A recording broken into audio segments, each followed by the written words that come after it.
Doctor Manmohan Singh বৰ্তমান আমাৰ মাজত নাই, কিন্তু আপোনালোকে জানেনে বাৰু যে মনমোহন সিং ডাঙৰীয়াৰ কাৰণে আমাৰ দেশখন পুনৰবাৰ স্বাধীন হৈছিলে।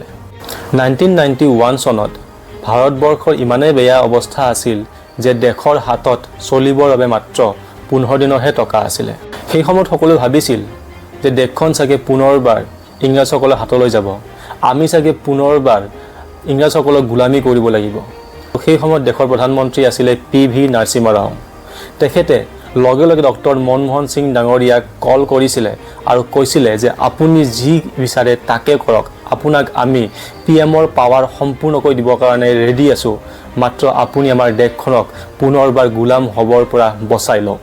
আৰু সেই সময়ত ডক্টৰ মনমোহন সিং ডাঙৰীয়াই ইমান ডাঙৰ সিদ্ধান্ত ল'ব লগা হৈছিল, যিটো সময়ত ইংলেণ্ডত গাল্ফ ৱাৰ চলি আছিল, অৰ্থাৎ 1990ৰ পৰা 1991ৰ সময়ৰ ভিতৰত। আৰু সেই সময়তে ভাৰতবৰ্ষৰ সম্পূৰ্ণ সোণ ইংলেণ্ডত বন্ধকত থ'বলগীয়া হৈছিলে।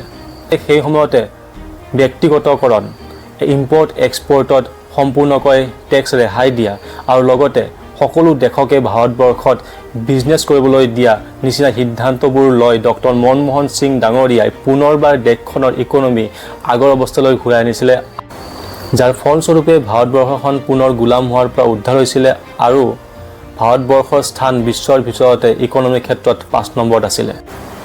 ডক্টৰ মনমোহন সিং ডাঙৰীয়াৰ এই কণ্ট্ৰিবিউশ্যন সকলো ভাৰতীয়ই সদায় মনত ৰাখিব।